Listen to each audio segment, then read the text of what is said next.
This video is the second video in Unit 7, Learning Targets 2 and 3, Basic Molecular Genetics and DNA Replication. We're going to have a real simple overview here of this. So first, we're just talking about DNA and their relationship to chromosomes. With prokaryotes have a single circular chromosome. You can see in the middle of this picture here, just one circular chromosome. They don't have multiple chromosomes like eukaryotes, just a single circular chromosome. However, they do have little circular pieces of DNA all throughout the middle of their cell. And these little circular pieces are called plasmids, and we'll talk more about plasmids in the coming days. Eukaryotes, however, have multiple linear chromosomes. Multiple linear chromosomes. When you look at this word linear, what do you see? Line. So these chromosomes are this traditional X shape that you're used to seeing. And eukaryotes can have just a few of these, but they can have lots of these depending on the type of eukaryote you're dealing with. And so that's a big major difference.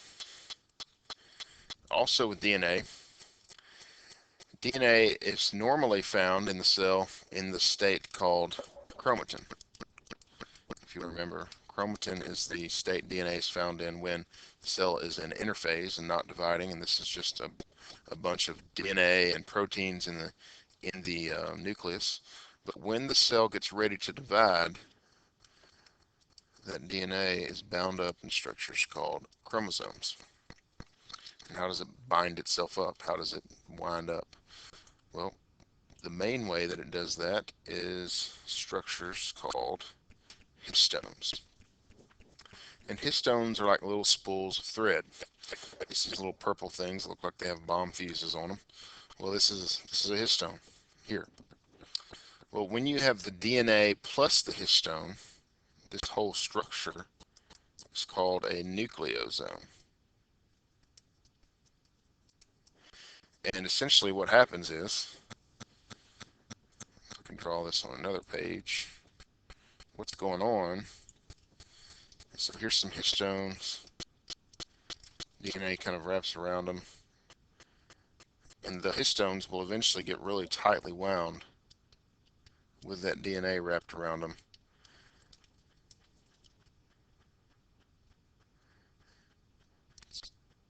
And so get a bunch of those bunched together, you end up having this solid structure like what we know as a chromosome.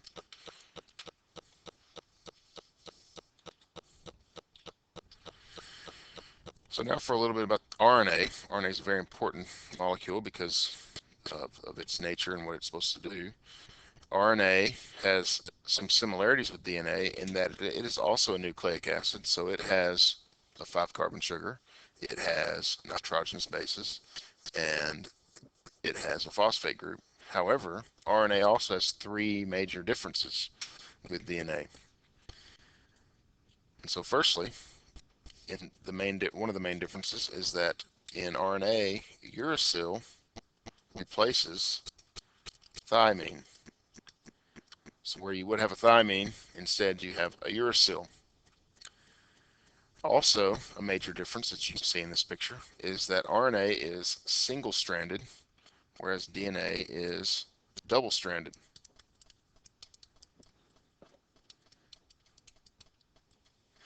And lastly, DNA has the sugar deoxyribose, and RNA has the sugar ribose.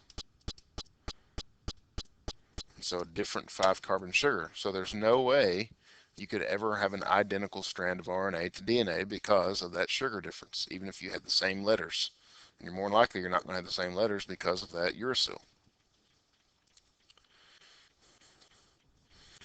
Now RNA, this is a good picture to show you how RNA kind of behaves. RNA can double up on itself, and oftentimes RNA is used as an enzyme, which we'll talk about a couple of instances where it's used as an enzyme. There are 3 kinds of RNA that we'll look at. But first, I want to talk about the purpose of RNA versus DNA. DNA is the master copy of your genes. and your genes code for proteins. And so the master copy for all the proteins in your body is DNA. It's kept inside the nucleus of the cell, similar to how a blueprint would be kept in the little shack in the middle of a construction zone. It's not supposed to be out on the construction zone because construction zones are dirty and messy. And so this blueprint, which oftentimes costs thousands and thousands of dollars, needs to stay where it is. However, the people on the construction side do need copies of the blueprint so that they'll know what they're doing. And so they can make disposable copies, really cheap 10-cent copies. And so RNA then serves as a disposable copy of the DNA because in order to make proteins, RNA has to travel into the dangerous realm called the cytoplasm. And so RNA is disposable in that it goes out of the cytoplasm, takes the message about a protein into the cytoplasm, and then is broken down, returns back to the nucleus to make more RNA. And so it's just disposable. There is no such thing as RNA that doesn't come from DNA. All RNA is coded for by DNA, even though some RNAs don't end up making proteins. All RNAs are coded for by DNA. Three types of RNA. They are messenger RNA, mRNA for short, ribosomal RNA, or rRNA for short, and transfer RNA, or tRNA for short. Messenger RNA is an RNA that carries information about a protein from the nucleus to the ribosome in the cytoplasm where they're made, where proteins are made. So messenger RNA is a copy of the DNA in a sense that comes from the nucleus to the ribosome where proteins are made. rRNA actually makes up part of the ribosome because it's ribosomal RNA, so it is a structural component of the ribosome along with some proteins. And tRNA or transfer RNA then brings amino acids to the ribosome during protein synthesis. Remember, proteins are made of amino acids. Well, transfer RNA is what brings the amino acids to the ribosome during protein synthesis, which we'll talk about in our next video, that whole process. Those are the three types of RNA, and I promise you, if you're not able to discern between them and you don't understand them, this is kind of one of the main turning points on this whole unit, particularly the molecular side of this unit. You have to understand the purpose and structure of these three types of RNA, particularly mRNA and particularly tRNA. And we'll spend more time talking about them in the next learning targets. But it's very important that you get these down and understand what's going on. So quickly, we'll talk about DNA replication. DNA replication is an extremely complex process, but we're not going to get into those complexities. We're just going to talk about some very simple parts of this. First of all, what is DNA replication? It is taking an original strand of DNA and replicating it, making a copy of it, making two identical strands from the one strand.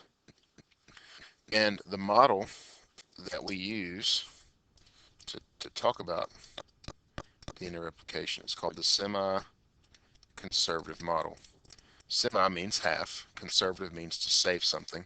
And so literally when DNA is replicated, it saves half. And you can see that in this picture. The white DNA represents the original strand, and the original strand will split in half, and each half makes a new strand, which is represented by the black strands of DNA. So it saves half of the original, and so it's semi-conservative model. Good way to think about that. Let's take an arbitrary piece of DNA here, CCGTA. All right, and its complementary strand would be T, A, G, G, C, A, T, right? And so during DNA replication, these two strands will separate, and each one will create a new strand.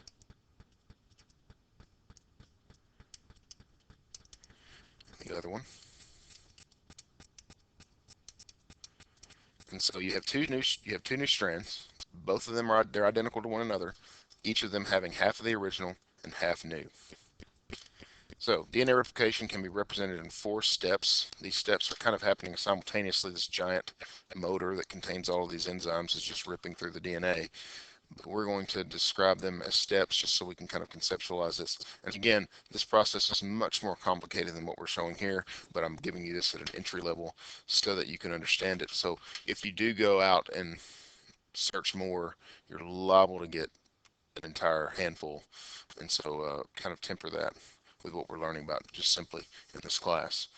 First enzyme is called helicase, and its job is to unzip the helix. It actually goes through the middle and breaks up those hydrogen bonds that the nitrogenous bases are bound together with, breaks them up, all right, so that each strand can be replicated, separates them just like we showed here. That's what helicase does. Next, an enzyme called primase. Think about what the word there is prime. What does prime mean? It means to get something ready. And so primase's job is to get the strand ready for replication, and it does that by laying down a little primer, and this primer is actually made of RNA. That RNA primer serves as a signal, and you can see them here too. It has to lay down multiple RNA primers on one of the strands because DNA replication is going one way, but one strand is kind of laid backwards, which we'll talk about if you take AP biology. But the point about RNA primer is our primase is that it lays down this primase or primer, RNA primer, so that the next enzyme will know where to start. And the next enzyme is here, DNA polymerase. Look at the word here. This is a word we've had before, polymer. DNA is a polymer. It's made up of many monomers. What are those monomers called? We've talked about this in a previous lecture. They're called nucleotides. And those individual pieces of DNA, the nucleotides, the A's, T's, C's, and G's, are going to be found and laid down by the DNA polymerase. And so when DNA polymerase sees a T, it's going to go find an A and put it there. When it sees a C, it's going to go find a G and put it there, and so forth. It's going to keep going down the line. It's going to be adding. You can see that here in this picture. It's adding bases as it goes along. And it happens on two sides. All right. And lastly, an enzyme called ligase, and there's should be a familiar prefix. Remember the word ligament. Ligament binds two bones together, and so ligase is going to join together the nucleotides and basically seal that sugar phosphate backbone to ensure that the new DNAs are nice and structural. And so those four steps comprise DNA replication as far as we're going to learn it in this class. Very simple process. Make sure that you keep in mind that what's going on is in DNA replication is we are making a strand, two identical strands of DNA. We're going to begin talking about processes where we make RNA, and that's a completely different thing. Make sure that you understand DNA replication makes DNA.